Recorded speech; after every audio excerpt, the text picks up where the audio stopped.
नमस्कार, स्वागत है आपका। मैं हूं आपके साथ साक्षी जादौन। शुरुआत करेंगे बड़ी अपडेट के साथ, जहां हरियाणा में आज अमित शाह की ताबड़तोड़ रैलियां प्रस्तावित हैं। बताएं कि रेवाड़ी और लाडवा में वो आज जनाशीर्वाद रैली करेंगे। रेवाड़ी के सेक्टर 3 में बीजेपी की जनाशीर्वाद रैली के लिए मंच तैयार हो चुका है और अब से कुछ ही देर में रैली में अमित शाह पहुंचेंगे।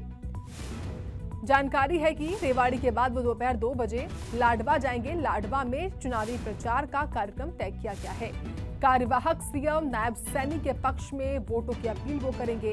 लाडवा से बीजेपी की उम्मीदवार कार्यवाहक सीएम नायब सैनी हैं और यही वजह कि वहां पर नायब सैनी के लिए वोटों की अपील करने के लिए अमित शाह पहुंचेंगे।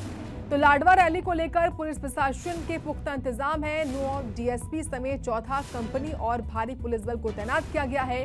सुरक्षा के लिहाज से कुछ रास्ते भी डाइवर्ट किए गए हैं क्योंकि वीवीआईपी मूवमेंट है।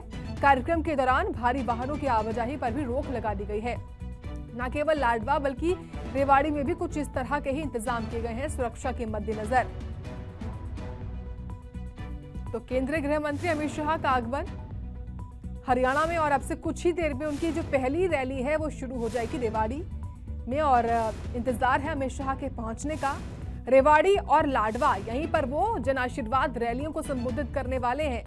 रेवाड़ी के सेक्टर 3 में बीजेपी ने जनाशीर्वाद रैली का जो मंच है वो तैयार कर लिया है और यहीं पर इंतजार है केंद्रीय गृह मंत्री अमित शाह के पहुंचने का। बीजेपी उम्मीदवारों के पक्ष में वोटों की अपील करने के लिए पहुंचेंगे अमित शाह। इस खबर पर रेवाड़ी से और साथ ही कुरुक्षेत्र से हमारे 2 सहयोगी ग्राउंड जीरो से जुड़ चुके हैं, उन्हीं का रुख करेंगे। सबसे पहले नवीन आपके पास आते हुए, क्योंकि नवीन शुरुआत अमित शाह करने वाले हैं रेवाड़ी से ही अपने प्रचार की। रेवाड़ी में उनके आगमन को लेकर किस तरह तैयारियां हैं, क्योंकि आप अभी मौके पर ही पहुंचे हुए हैं यानी कि मंच के पास ही हैं, तो कितना इंतजार अमित शाह के पहुंचने का यहाँ पर?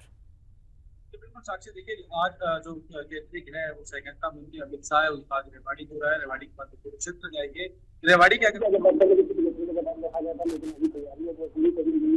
होने के लिए जनता रेवाड़ी की आती है, क्योंकि जो केंद्रीय गृह मंत्री अमित शाह का दौरा है वो कई महीनों से खास हो जाता है, क्योंकि अमित शाह का जो रुतबा है वो अलग है और उसको लेकर के रेवाड़ी की जनता भी आती है सुनने के लिए। आज जन आशीर्वाद रैली करने के लिए जिस ग्राउंड में अमित शाह पहुंचने वाले उसी ग्राउंड में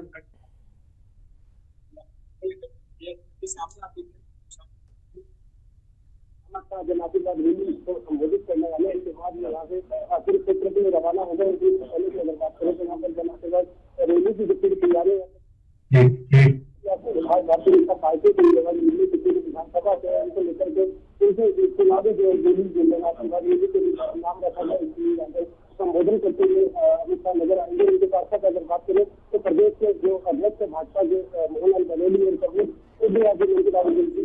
साथ सीट साझा करते हुए नजर आएंगे। लेकिन खास बात यह कि भारतीय जनता पार्टी ने के विधायक के लक्ष्मण यादव जो रेवाड़ी की सीट है, रेवाड़ी की सीट इधर कई आज महीने से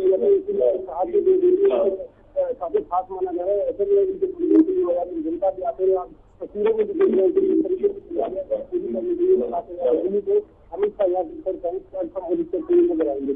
साथ ही नवीन ये भी बताइए, क्योंकि आपके पीछे मैं तस्वीरों के जरिए देख भी पा रही हूँ, लोग आना कब शुरू करेंगे? जी बिल्कुल, देखिए अगर समय की बात करें तो समय जो है इसमें आगे जो विद्युत है आना शुरुआत करिए। इस वक्त इसे जो पंडाल के पीछे की साइड सड़क के पीछे की पीछे है, लेकिन आगे की अगर बात करें तो आगे के पीछे जो है वो बढ़ने लगी, लोग आने लगे सुनने के लिए। सुरक्षा की अगर बात करें तो केंद्रीय गृह मंत्री का आगमन होने का सभी सुरक्षा के जो इंतजाम किया गया है। इसके साथ ही अगर बात करें तो सबसे पहले यहाँ पर जो भाजपा प्रत्याशी है जो जिला अध्यक्ष लगातार यहाँ पर दौरा करने की तैयारी को लेकर के बैठक ले गए। तो गृह मंत्री कार्यस्थल की कमी न रह इसको लेकर के लगातार दौरे जारी है।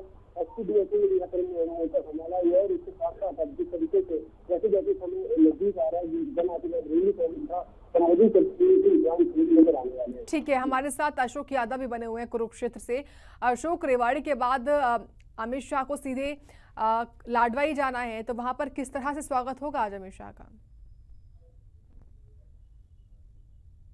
देखिए, अमित शाह का आज केंद्रीय गृह मंत्री का हरियाणा प्रदेश में 3 जगहों पर जनसभाएं रखी गई हैं। सबसे पहले रेवाड़ी आ रहे हैं, फिर उसके बाद मुलाना में संतोष सारवान के लिए वो चुनावी जनसभा को संबोधित करेंगे और अंतिम जो कार्यक्रम होगा वो कुरुक्षेत्र में है। लगभग 3 से सवा 3 बजे का केंद्रीय गृह मंत्री अमित शाह का जो शंकर राइस मिल है लाडवा यमुनानगर रोड पर, वहां पर आएंगे और यहाँ पर पूरी तरह से चप्पे चप्पे पर पुलिस बल की तैनाती की गई है। हालांकि जिस दौरान केंद्रीय गृह मंत्री अमित शाह आएंगे उस दौरान जो रास्ते को क्योंकि जो मेन हाईवे है और हरिद्वार के लिए लोग निकलते हैं, सहारनपुर के लिए लोग निकलते हैं, तो उस रूट को भी डाइवर्ट किया गया है। बाकायदा एडवाइजरी जारी की गई है। और जो हरियाणा प्रदेश के कार्यवाहक मुख्यमंत्री नायब सिंह सैनी, जो हरियाणा प्रदेश की हॉट विधानसभा सीट है, वहां पर आकर अमित शाह जो हरियाणा प्रदेश के मुख्यमंत्री नायब सिंह सैनी हैं, उनके लिए प्रचार प्रसार करेंगे और उनके पक्ष में मतदान की अपील करेंगे। क्योंकि लगातार हरियाणा प्रदेश में रैलियों का दौर शुरू हो चुका है और 3 तारीख को शाम 5 बजे के बाद प्रचार प्रसार थम जाएगा। उससे पहले लगातार हरियाणा प्रदेश में तमाम बड़े नेता हैं, क्योंकि हरियाणा प्रदेश की रैलियों की शुरुआत भी कुरुक्षेत्र से हुई थी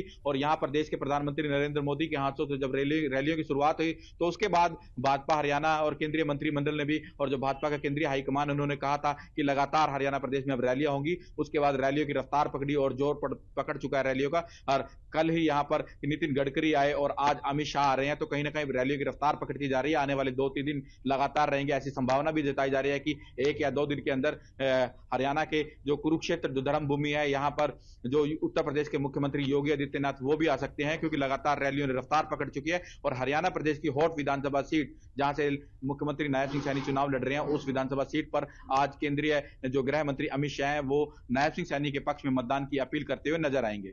चलिए ठीक है अशोक, आपका भी और साथ ही नवीन आपका भी शुक्रिया।